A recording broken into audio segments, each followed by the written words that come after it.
Okay. Well, Dandavat Pranams, our humble obeisance to all of the beautiful saintly Vaishnavas and sincere seekers present. Welcome to Tungarasa, who just joined the group here. So we are continuing with Srimad Bhagavad Gita, Hidden Treasure of the Sweet Absolute. And we are on chapter 6, verse 29, right? That's what we agreed on, right? Okay. So the path of meditation, that's this chapter. Okay, so let's chant verses 29 to 34 together, the Sanskrit.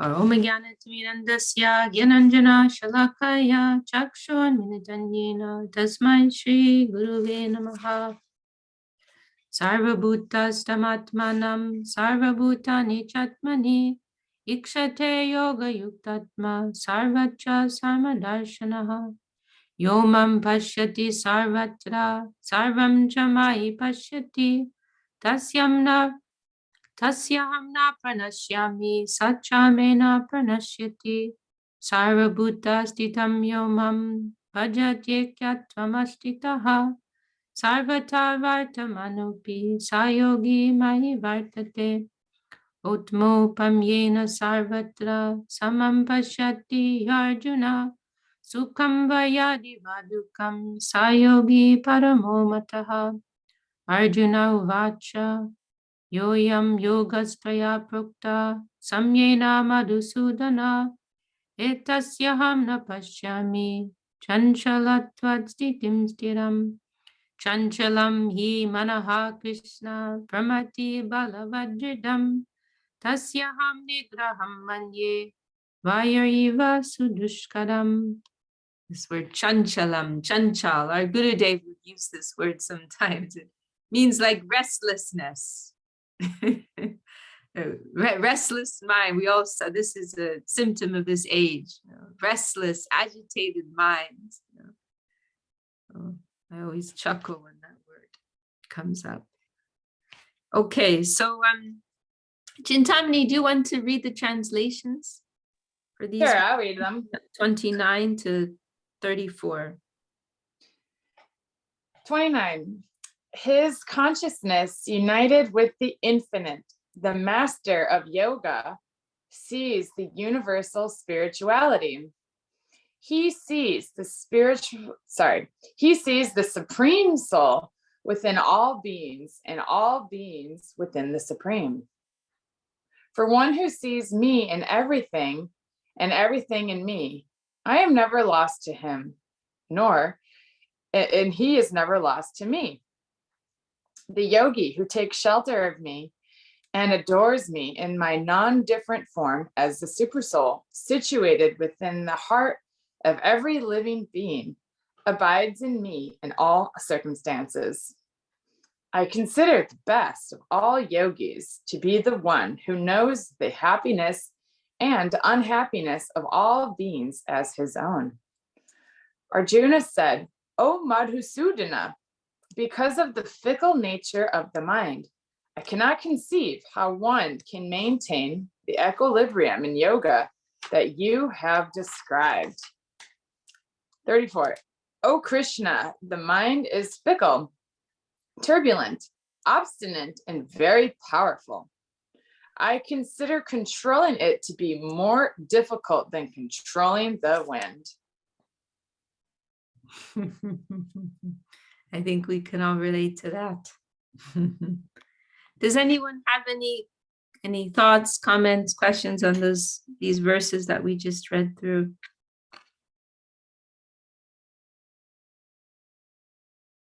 Yeah, I find the part comforting when Krishna says, because I think that Krishna's just going on it. Krishna's just on a rant, like a good rant. Starting, I'm trying to see where he begins speaking. I think he begins at the beginning of the chapter, right? Sri Bhagavan Uvacha, and then he goes, one who sees me and everything in me, I'm never lost to him and he is never lost to me. I just find that very comforting. And and then I like how then I'm noticing after Krishna's speaking for 32 verses or 31 or however many that is, then Arjuna's giving he's presenting his situation, his doubts, he's like, I don't know how that's possible, basically. So it's an interesting part of Bhagavad Gita. Very nice. Thank you, Chintamani. Very nice. Anyone else want to share any thoughts? Yeah, that verse, verse 30, it's it's like one for a billboard. Yo mam pashyati sarvatra sarvam cha mayi pashyati. For one who sees me and everything in me, I am never lost to them and they are never lost to me. It's very, very encouraging, very hopeful. So it is really a question of our vision, right? If we're tuning in to his divine reality, his flow, we'll see him everywhere. And really, he is always there for us. It is simply a question of whether our eyes are open to that. He's always waiting for us, and he's always watching us, waiting for us, loving us. But how much are we aware of that? How much faith do we have in that? If we reach out to him, he will reach out to us. But he doesn't like to. Then the question could arise, well, why isn't he knocking at my door right now? Why isn't he shaking me by the shoulder saying, hello, I'm here? The reason is because he doesn't want to interfere with our free will. He wants to really see that we want him. We really want him, and not just as a matter of idle curiosity or, an intellectual exercise or some flight of fancy, some whimsical approach, but we really want him. It's a genuine thing. He's interested in real connection, real relationships. And so he gives us our space. He gives us our space and allows us to approach, as and when and if, we really feel that desire in our hearts, and sometimes we experience that in relationships ourselves, right? Like there's a stage of kind of sizing each other up. Like, are you really my friend? Or how much are you my friend? How much can I trust? Are you really interested? Like, is this going to be a real relationship, a real friendship? Or like, are you approaching me because you want to use me for something? Or it's just a casual thing? Like, how serious are you? And then there will be some period where you're both kind of standing off some distance, kind of like testing one another. And then at a certain point, you may realize, oh yeah, this is my real friend. I was talking with Trivika Mars yesterday about some of our god brothers and god sisters, and we both had some negative experiences with them, and Trivika Mars mentioned at one point, yes, they're my friends. They're not my real friends, but they're my friends. So the Lord is also like that. How much are you serious about this? How much are you interested in a real connection? And if he sees that it's genuine coming from the heart, then he will reciprocate with us. He will reciprocate with us. So yomam pashyati sarvacha, those who can see me and everything, sarvam chamai pashyati. Tasyaham na pranashyami sachamena pranashyati. I am never lost to them, they are never lost to me. It is such a beautiful and loving expression of the Lord. Loving expression of the Lord. And how much appreciation he has for the smallest approach, if it is real, right? It may be a very tiny approach, but if it is real, that is so meaningful to him. It is so meaningful to him. There's this beautiful prayer of Lord Ramachandra, where he says, I don't know if I can remember the Sanskrit right now, but But he makes this declaration that if someone just once approaches me and asks me for shelter, I will give that to them for all time. Sakrit eva, that's it. Sakrit eva prapano. Sakrit means once. Sakrit eva prapano yastavasmiti chayachate abhayam sarvada tasmai dadam yetad maham rata. This is my rata, my vow. That if someone once comes to me and asks for shelter, asks for fearlessness, I will give that to them for all time. If it is just once, even if they're coming from the enemy camp, because that is the context. This Vibhishan, he's coming from the enemy camp to take shelter of Ramachandra. But even in that case, he's saying, if this is my promise, my declaration, if somebody approaches me with sincerity, with genuine approach, I will give them shelter for all time. So how much love is there? He's ready to give us everything, but he wants to be sure it's real. He's not a miser. Krishna is not a miser. The Lord is not a miser. He's ready to give us everything. And when I say everything, we mean everything. Look at Swami Maharaj Prabhupada, right? How he took over the world with his Krishna consciousness movement. He took over the world. He had pop stars, following behind him. So, and how much wealth, everything came to his disposal because he's in the Lord, serving the Lord's mission. Everything came to him.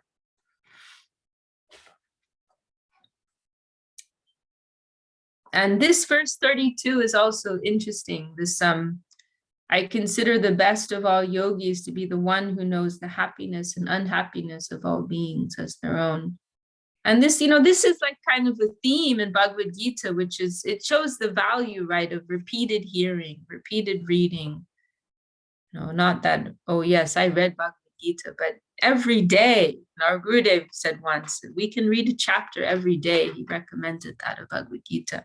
But this is like a theme that's been jumping out at me just in the last few weeks, that this idea that those of more advanced consciousness, they naturally develop this compassion and empathy for others. And this is maybe like the third or fourth time in between this chapter and the last chapter where this is mentioned. That this is a natural consequence of advanced consciousness. You have sympathy for others, you have empathy for others, you care for others, you feel affection for others. And that's something which I hadn't noticed before here in these verses of Bhagavad Gita. So, especially in the context of, because, these verses aren't even necessarily speaking particularly about bhakti yogis, right? But speaking generally about persons on the path of general yoga, which sometimes, I associate as like being something more dry and more selfish perhaps. But any advancement of consciousness, whether it's specifically connected with devotion or not, anyone of advanced consciousness, of developed consciousness, you feel for others more. It'll be an automatic thing. Awareness, because there's increased awareness, right? You have awareness of others. So naturally you are sympathetic to them and care for their situation. And welcome, Govinda Nadini's also joined us, and perhaps one or two others have also joined. Okay, and then Chintamani's, was also highlighting Arjuna's response. It's kind of like Arjuna's like, okay, Krishna, let's be real here. Let's have some real talk. Okay, this is all very nice, very nice ideas, but come on, like, do you know what it's like dealing with my mind? You know what I deal with every day, the kind of fight I have with my mind. Like, come on, Krishna, let's be real here, So he says, yes, this is nice, but because of the fickle nature of the mind, I cannot imagine, I cannot conceive how it could be possible to maintain this type of equilibrium in yoga that you're describing. I consider controlling the mind to be more difficult than controlling the winds. More difficult than controlling the wind. It's one interesting thing is that the Vedas, there's this special dispensation given in Kali Yuga, because this is particularly a Kali Yuga thing. This age, right? For those who maybe I'm not sure how familiar Bhakta Dan is with our philosophy, but the Vedas describe this cycle of 4 different ages. And this age that we're currently in is the most degraded, the last of these 4. And having uncontrollable minds and senses, this is one of the symptoms of this age. And so because of that, this is to such an extent that there's actually this dispensation given in this age that you won't have to face karmic consequences for what goes on in your thought processes. You won't be held accountable. Whereas in previous ages, you were. In previous ages, you would be, you would have to deal with the karma for even your thoughts,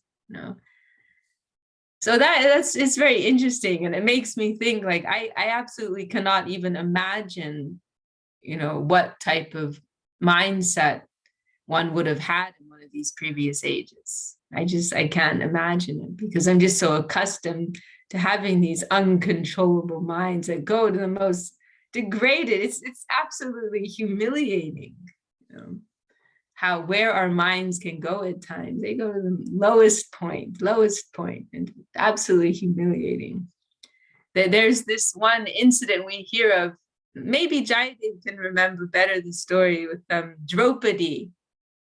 Do you remember that story? There's a story with Draupadi in the Mahabharata, where she was kind of put on the spot, and she was asked, like, what are you thinking about right now?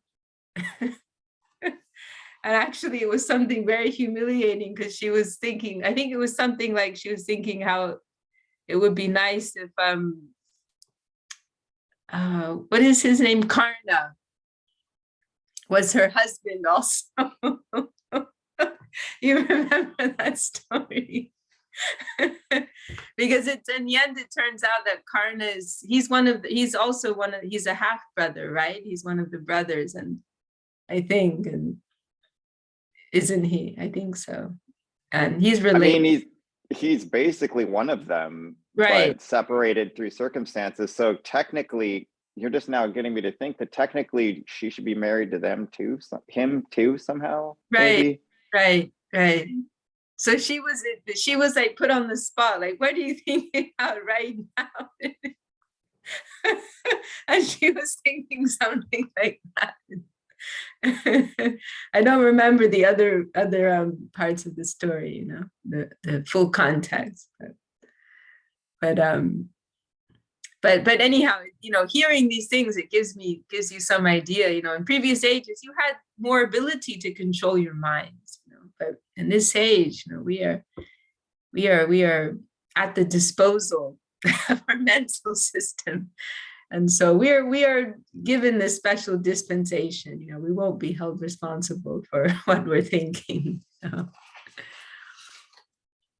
So then this is Arjuna's very good question. And we can also remember, right, Arjuna is kind of like a prop here in one sense. He's asking what we're all thinking. Arjuna is actually a liberated soul, but he's asking these things for our sake. Isn't there like a term for that? I bet you Mary knows it, or Marie knows it. Like in a play, that person. I remember someone was trying to come up with that term, and we couldn't figure it out. Yeah, that I was trying to come up with that a few months ago. I don't think we ever found it. We never. Okay. No. We need to talk to some like literature student. Yeah, like a plan. Someone with more than a bachelor's degree, because the bachelor's degree I have is not enough. I started a bachelor's degree in literature, but I didn't finish it. Yeah, there's a precise word. We'll have to find out what it is. Okay, so anyone else have any comments, or should we continue? So, okay, then let's chant 35 to 39 together. See how Krishna answers this question. Shri Bhagavanu Vacha Asam Shayam Mahabaho Manodorni Graham Chalam Abhyasena Tukunteya Vairagena Chagriyate Asamya Tatmana Yogo Dushprapahiti Me Matihi Vashyatmana Tu Yatata Shakyo Bhaktam Upayataha. Arjuna Vacha Ayati Shadayo Preto Yoga Chalita Manasaha Aprapya Yoga Samsidim Kamgatim Krishna Gachati Kachinno Bhaya Vibrashtash Chinnabrami Vanashyati Apratisto Mahabaho Vimoda Brahmanapati Etan Me Samshayam Krishna Chetamarhasya Sheshataha Tadanya Samshayasya Chetana Yupapadyate. So we just read through 35 to 39. And Divi Shakti Didi just joined us. What an honor. Divi Shakti Didi, Dandavad. Are you in Thailand right now? Or is it Italy? Oh, now she's turned off her camera. Okay, we can't hear you, Didi. Okay, never mind. Well, we're super honored to have you with us. We can unmute her. I think she's trying to unmute. There she is. Okay. Dandavad, Didi. Dandavad. Where are you, Divi Shakti Didi? Salt Lake City. You're back in America now. Okay, okay. Well, welcome home. She's just been on a grand tour to Thailand and Italy. Dandavad. Dandavad, Didi. We're Nice, going- nice to see you. Wonderful to see you too. I don't want to interrupt this Bhagavad Gita class, but your last class was so beautiful. I've been listening to a few of your classes, even though I wasn't there at the time. So you're so enlivening, Vishaka Didi. So wonderful. Your inspiration. Divya Shakti is one of our heroes in the mission. Very great servitor. You're my inspiration, Vishaka Didi. Okay, we'll continue. So who has their Bhagavad Gita at hand? Well, Jayadev's actually looks like you're free. I actually have a decent connection now. It only cuts out, but it's really solid and then drops out. But yeah, I actually have Wi-Fi now, of all things. Okay, wonderful. Then do you want to read these verses for us, 35 to 39? What chapter? Okay. We're on chapter 6. Shri Bhagavan Uvacha Asam Shayam Mahabaho Manu. Sorry, we just read the verses, the translation. Oh, right. Yeah. 30. Oh, right. So 35? Yeah, that's right. 35 to 39, the translations, yeah. The Supreme Lord said, "O heroic Arjuna, undoubtedly the mind is fickle and extremely difficult to control. However, O son of Kunti, it is possible by practice and detachment. I consider that yoga is difficult to attain for the person of unrestrained mind. But one who strives to restrain the mind by the appropriate practice can succeed in yoga." Arjuna said, "O Krishna, what is the destination of a person who, due to his faith in the scriptures, engages in yoga practice, but lacking perseverance, proper practice, and abnegation, is distracted by mundane inclinations and fails to succeed in yoga practice?" O mighty hero, O Krishna, having deviated from the yoga of attaining the absolute, shelterless and fallen from the paths of both action and meditation, is not such a person utterly lost, like a scattered cloud? O Krishna, no one but you can dispel this doubt of mine. Please mercifully slash it at the root. Did we get to Bhagavan Vacha? I missed it. Okay. The Supreme Lord said, O Arjuna, son of Kunti, there is no loss for the unsuccessful yoga practitioner, as he is not denied the happiness of the heavenly plane in this world, nor is he denied the chance of the fortune to see the super soul in the transcendental realm. This is so, O dear one, because a person who performs virtuous actions never suffers an ill fate. Okay. Yeah. So Arjun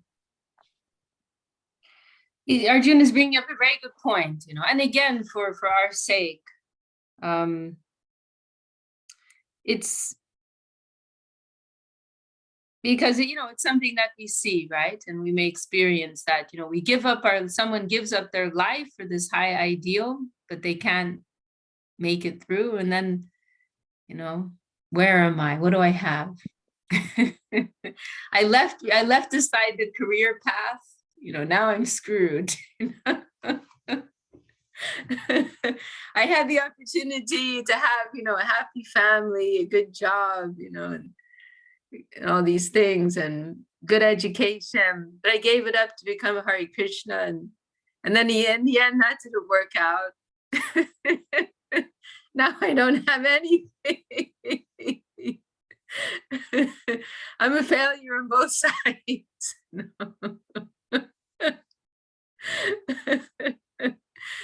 Now what do I do? What's the use? It's that in between, right? It's a difficult place to be, because you can work really hard and be successful on the material side, or you can be really successful and go down the spiritual route. But what happens if you neither? You do bad at both, and then what do? What happens? Where do you go from there? My life has been spoiled. My life is ruined.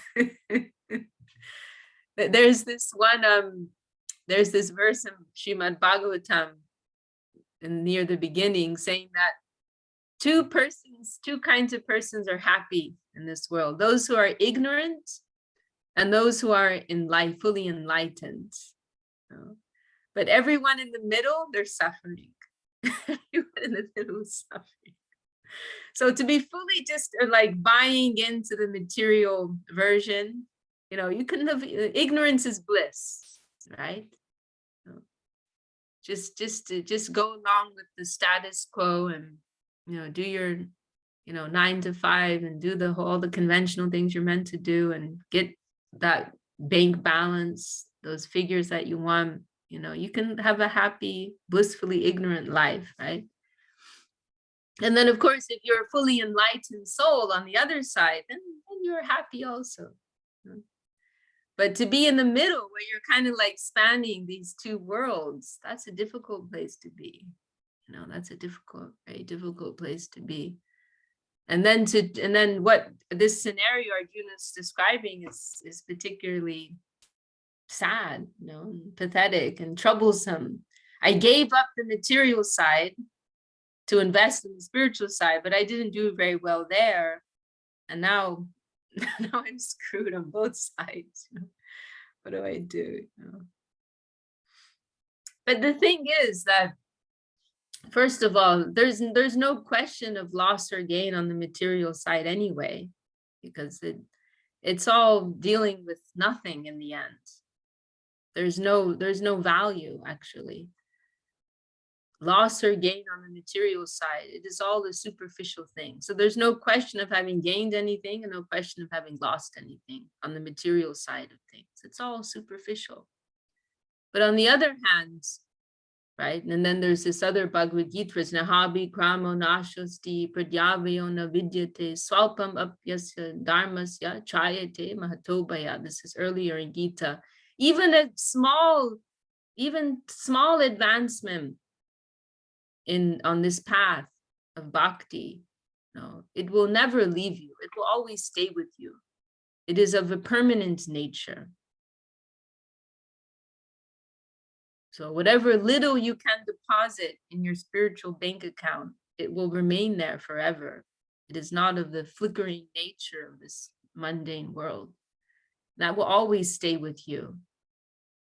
That will always stay with you. So you can only gain, in other words. There's no question of loss. You can only gain. Once you've started, the only way you can go is up, And you may be at like a stasis, or you may be at is that the word, a stasis for some time. You may remain at a certain level for some time, it may get covered over for some time, but it won't leave you. When the environment is favorable, it will again reassert itself. So there's no question of losing anything there. There may be some time out, for some time, but so there's no question of loss. And the other thing is that Krishna will always take care of you. If you've done something for Krishna, he will take care of you. He will take care of you.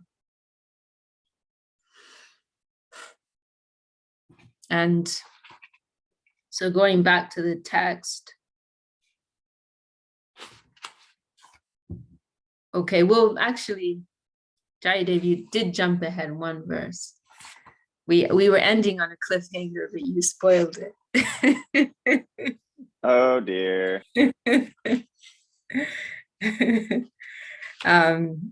But yeah, this verse 37, like Arjuna's like going into it here, like with the details. Lacking perseverance, lacking proper practice and abnegation, being distracted by mundane inclination. We can all relate to these things. We can all relate to these things. So these are all the things that we will struggle with. But one should not be put off. There's another verse in Srimad Bhagavatam, this what is it? Not nirdeham adyam, but the other one. Can't remember right now. Jan Dorlaba, but saying that, happiness and sadness, they come automatically in this world. Maybe that's another verse. Happiness and sadness, as a result of our karma, they're automatically coming in this world. So you don't need to try for them. They will come and go naturally. Material happiness, material pleasure, material opulence, it will come and go automatically. We don't, we've seen people, they had nothing and they get a huge inheritance, they become wealthy, or they win the lottery, right? Like if it's meant to come your way, it'll come. You don't need to work too hard for that. And we've also seen that. You could have everything, you spent your whole life building up a fortune, you lose it overnight. My sister, she works for Google, and she was supposed to fly out here to San Jose yesterday, but then they had to cancel last minute because she said Google's stock was going down and everyone's freaking out about it, and they're canceling, all the international travel and everything. Like Google's like this huge powerhouse in the world. Like they could go down tomorrow. That wouldn't be so hard. That wouldn't be so hard. So you could spend your whole life building up a fortune and then it's gone. I know another lady in LA, she was very wealthy. She was married to royalty, an African king. She's a Russian woman. Very interesting life story. And she was married to this African prince and comes from a distinguished Russian family, and her children are all very distinguished, ballerinas and this and that. But she ended up becoming homeless, like almost overnight, because she was living off of her son and his business went bust, and she lives very like a very poor person now in simple government housing, So we don't have to work too hard for these things. They will come and go according to our karma and the environment and all these things.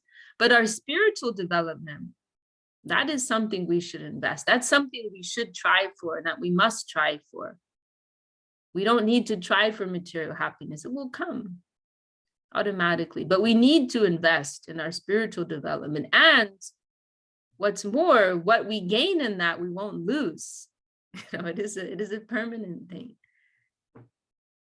Or one way our Gurudev put it, which I found very helpful, that whatever we can, how did he say it? Whatever we can give to the eternal side will have an eternal result. Like that. Whatever we can invest in our eternal good, it will have an eternal result. It won't leave us.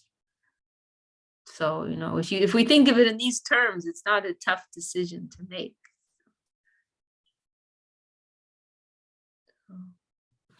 Okay, so we'll go on. And then maybe Jaidev, you can chant these Sanskrit verses for us. From, maybe we've lost him now. Oh, I'm here. All right, I gotta make sure I'm on the right one though. 40 to 44. 40 to 44. All right, wish me luck. Here we go. Srimad Bhagavad Gita. 40 to 44. Did we get all the way to 40? I guess you're right. Okay. Shri Bhagavan Uvacha. Right? Yeah.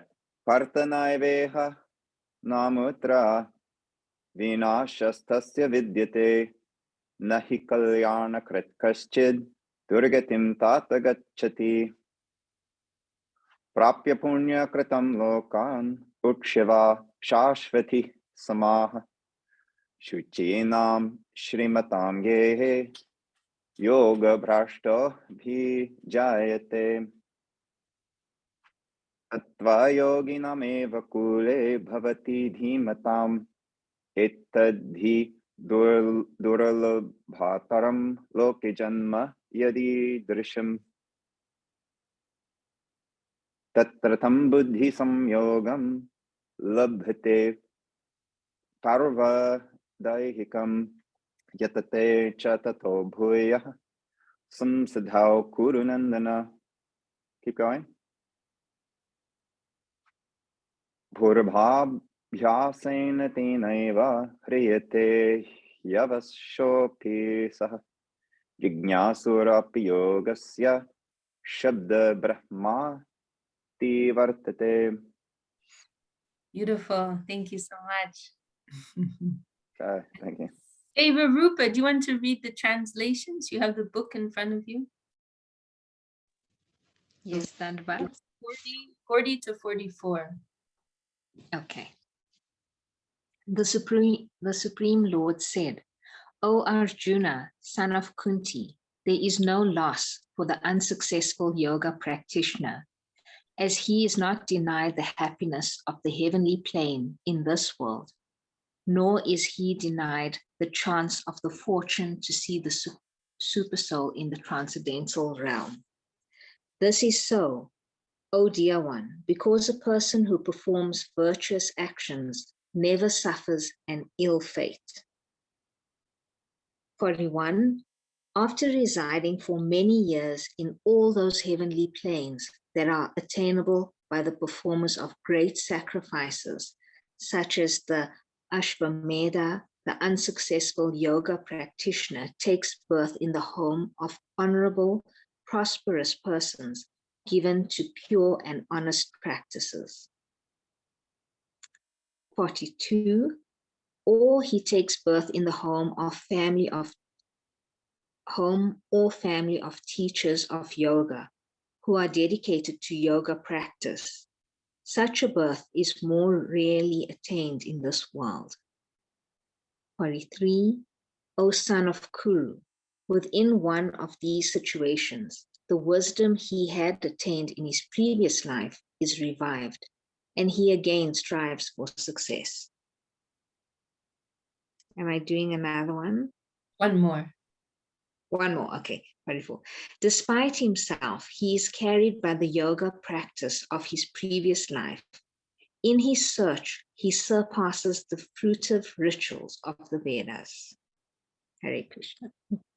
Hi, thank you, Rupa. And welcome, Suyas Prabhu just joined us from Mauritius. It's almost, Dhanyavad, everyone. it's almost 10 p.m. in Mauritius. Did you just get back from your Nagar Sankirtan? Wow, amazing, amazing. They've been going out every day during this month of Kartik and Mauritius. Incredible. In the night, in the evening time, for the whole month. Amazing, amazing. Okay, so anyone want to make any comments here? Can anyone recognize a line that Srila Sridhar Maharaj quotes many times?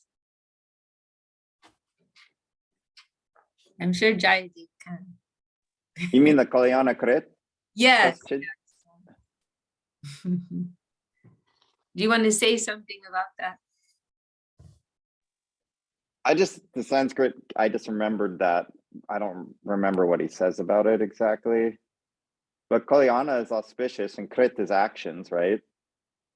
Kalyana Krit, Kaschid, Kenny, person engagement. Or I guess a Krit is like someone who is the actor. Anyways, I don't know. Durga team is difficult. Yeah. Anyway, special credit to Jayadev for remembering. So yeah, so for that notebook that Chintamani's been talking about, this is a line to include this verse, second line of verse 40. Nahi kalyana krit kaschid dorgatim tatagachati, which is translated here as a person who performs virtuous actions never suffers an ill fate. One who does good, they will have a good result, an auspicious result. So the way that Srila Sridhar Maharaj discusses this verse, and he's drawn out this aphorism, perhaps you could say, sincerity is invincible. Sincerity is invincible. So particularly if we connect this line with the context here in Bhagavad Gita, right? Arjuna is saying that, what about someone, what is actually the essence of what Arjuna is saying? He's saying somebody who started out with all good intentions, right? In their heart, they sincerely desired to give themselves to the Lord's cause, to their spiritual upliftment. However, because of their current material baggage and material makeup, they couldn't follow through to the end. So in other words, they really sincerely tried, but the obstacles didn't allow them. But they sincerely wanted that, right? And sincerely tried for that. Then what happens to them? So then Krishna is saying here, if someone has that sincere intention, ultimately they must be successful. That sincerity will ultimately overcome all the obstacles. So this is what Srila Sridhar Maharaj wonderfully draws out. This is like the essential point here. Sincerity is invincible. This is such a deep point. I mean, this is a point that we could just discuss for hours and is applicable in so many different situations. Like so many what ifs are answered like this. What about this? What about that? What about this scenario? What about that scenario? What about et cetera, et cetera? Like so many of these questions are answered in one stroke with this simple, essential truth, right? And why? Because the Lord's looking at our intention.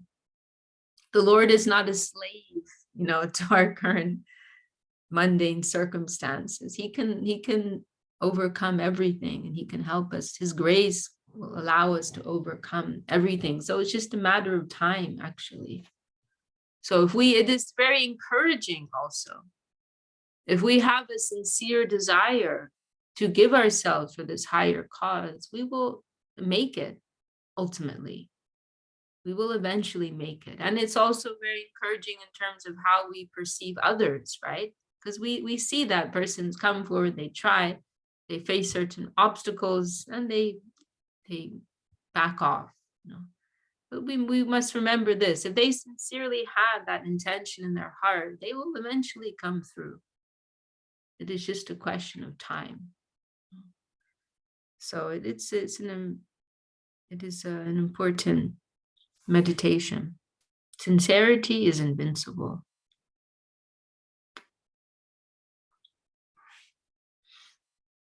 And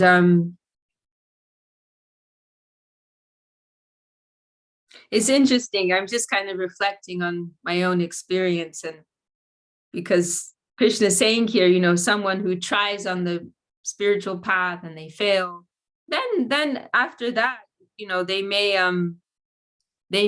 experience, you know, material enjoyment, and before they again, you know, go into the spiritual life. And it's interesting because I've seen many cases of practitioners who they took up the renounced order, they were sannyasis or brahmacharis, or just like went very, very serious, and then like went all in, and then they ended up giving up, but they continued with their spiritual life, but they also experienced a lot of wealth. You know? Like I know quite a few like that, you know, like Pushta Krishna, you know, who became this top surgeon here. He was a sannyasi and an assistant to Srila Prabhupada, you know. Also Purajit, who like basically has been financing the Venezuelan mission for so many years, you know. And like I know quite a few cases like that. It's interesting. It's interesting. Scarlett is raising her hand. Yes. May I ask, is it the only way to get help, or to be heard, or to be to get mercy? It's only way. It's that that you have to just think about that I'm doing this for you and nothing else. There are people that they have pain. I have been working in the field of healthcare, and I have seen people who have tremendous pain in the body because of operation. I myself have been through 4 operations, which I have half of my body doesn't function very well. Mm-hmm. And sometimes the pain is so much that it's very difficult to focus in spirituality, or to meditation, or to chanting, or to whatever, devotional service. And even though that the person wants to do it, really wants to do it, the pain doesn't allow it. So how do we should perceive that? How should I understand this? You know what I mean? Yes, I do know what you mean very well. How to do to get rid of that not focusing, because as Arjuna says, that the mind is very difficult to control, and then on top of that, the pain also do that you can't. So what to do? How to do it? I don't know if I said the question right. I can completely understand. I think everybody, I see everyone nodding their heads. Everyone. I mean, I'm sure many of us can relate to this. You know, we've all been through experiences like this.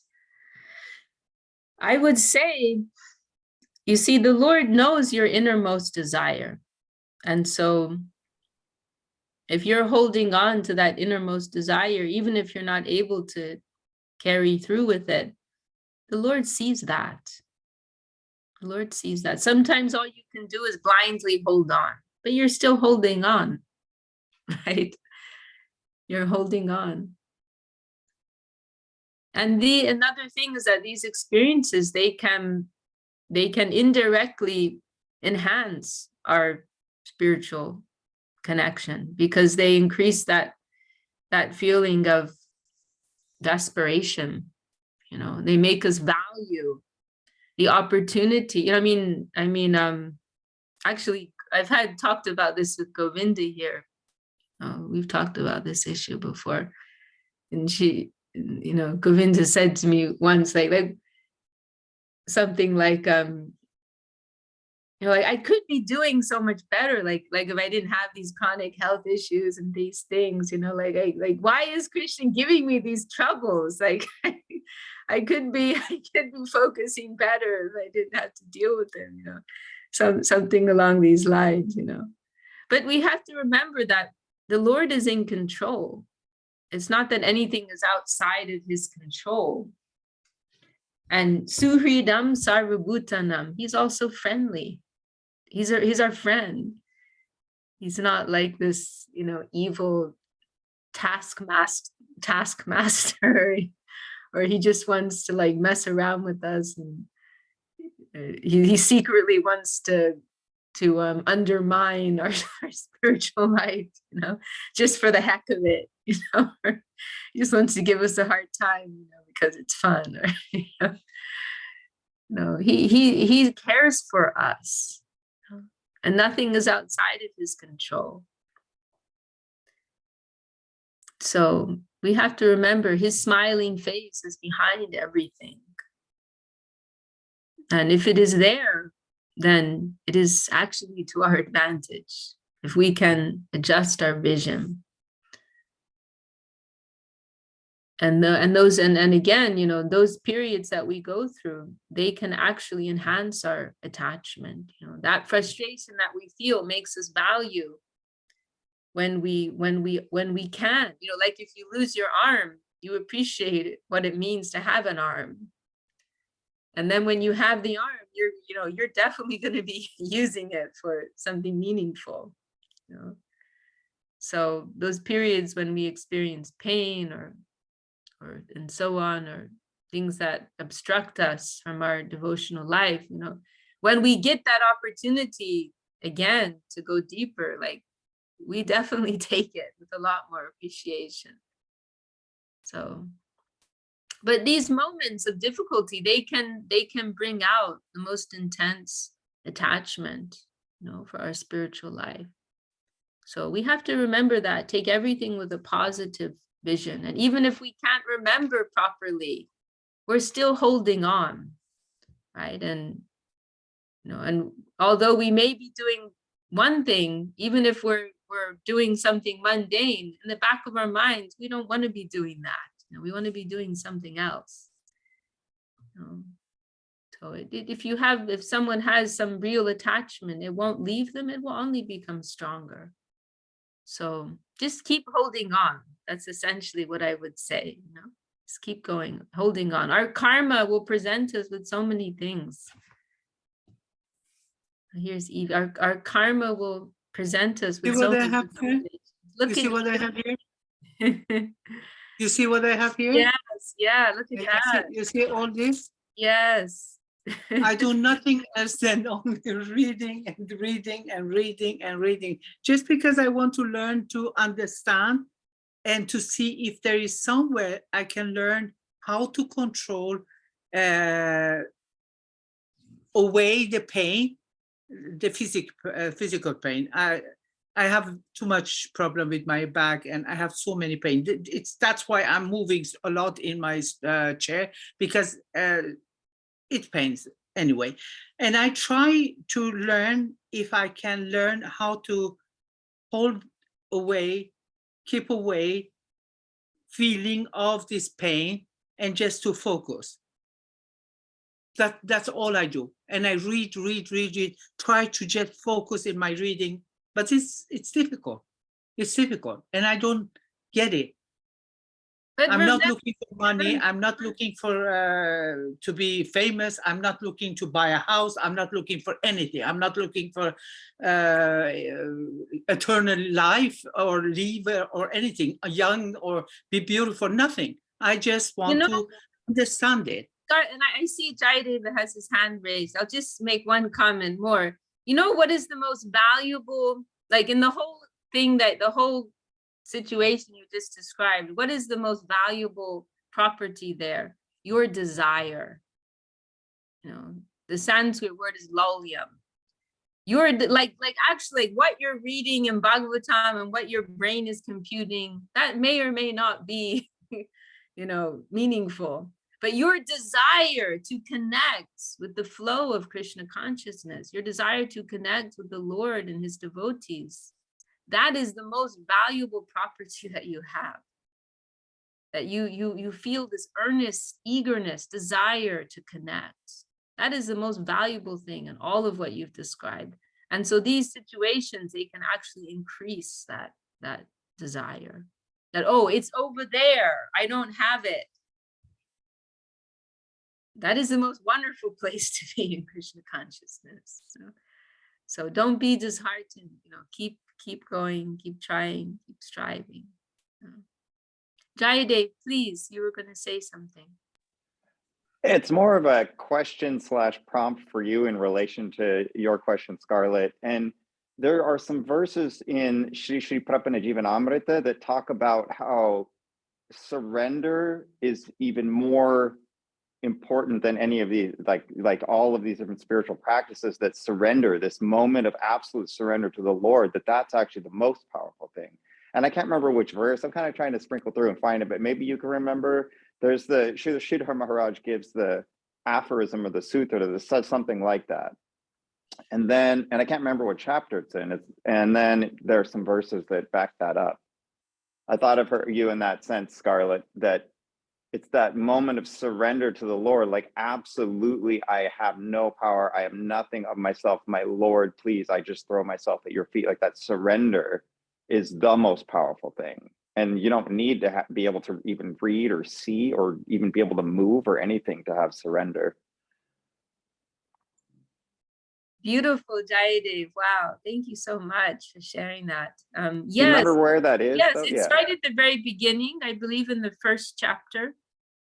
First or possibly second. It's right at the beginning, like as an introduction to Sharanagati.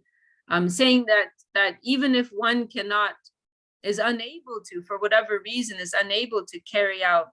Oh, and by the way, Govinda has some nice comments here in the chat if anyone wants to check it out. That even if one is unable to, for whatever reason, to carry out the practices of devotion, if they can properly give themselves in a mood of Sharanagati, of surrender, they'll get everything through that, which is quite a radical thing, actually. All these practices, they're emphasized so much: Shravan, Kirtan, hearing, chanting, prayer, worship.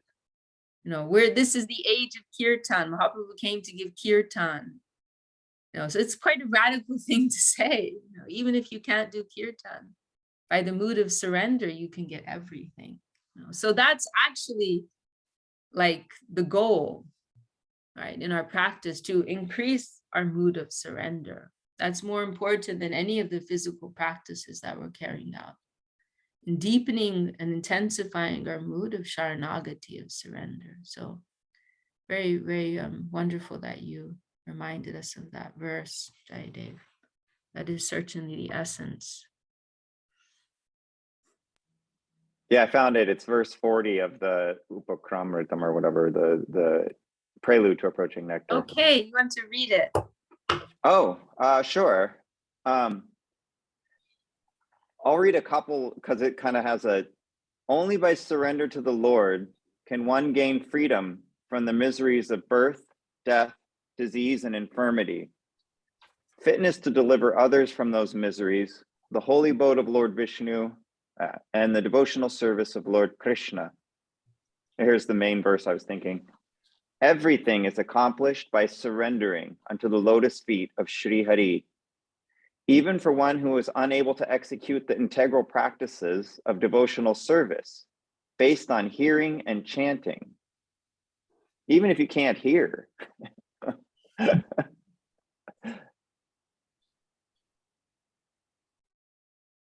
Very nice, very nice. And Evie just joined us. Evie, we're so sorry. There's been a time change. We had this problem yesterday too. And Europe has changed their clocks, and America is not changing her clocks till this Saturday night, I think. So unfortunately, there's a bit of a lag. So some of our European friends have been tuning in at the end of our meetings. So sorry about that, Evie. Oh, maybe she stepped away. She's not there. Okay, her note. Yeah, I think Evie, I think that next week we're going to be in sync again. So there's usually just 1 or 2 weeks lag. And apparently there's a bill for the whole thing to be scrapped altogether. So we'll see if that happens or not. But does anyone know it? I think we'll be in sync with Europe again next week. I'm not sure. I think so. Anyway, just check your clock on your Android phone. That's what I do. Age of convenience. Well, it's been a really wonderful meeting. A lot of really nice input from our group here, and special thanks to Jayade for his insight, and Scarlett for a heartfelt question. And Govinda also shared some really nice comments in the chat. Okay, anyone else want to share any final words before we end for today? Okay, so we're ending on chapter 6, verse 44. I think we closed on. Oh, you know, I don't have my own copy of Bhagavad Gita. It's in Hungary, but this verse 44, I love this phrase here. Despite himself, I find so much hope in that. Avashati, despite himself, right? Despite of myself, I'll go forward. Right? Like, it's very encouraging that we'll be able to succeed despite ourselves, despite all the obstacles that we pose ourselves. Actually, one last thing that was inspired by that I wanted to throw in there too is I feel like many of the younger Vaishnavas in our community are this person. They must have been doing this for a while before they came here, and then immediately they come here and even some in this group, I won't put anyone on the spot, but I even feel like there are devotees in this group that are like that. They must have been doing this. They must have really tried it and just not quite made it. And then they're just continuing on, Mm-hmm. Yes, absolutely. Absolutely. Yeah, you see that for sure. All right. Well, I'm wishing you all a wonderful week ahead, and look forward to next time. I very much look forward to next time. Is Gangalila with us? She's been quiet today. She is here. I'm here. Yeah, I'm here. Hi, I'm quiet. Gangalila. But I remember what you said. You've said a few times that when you're really taking something in, then you like to be quiet.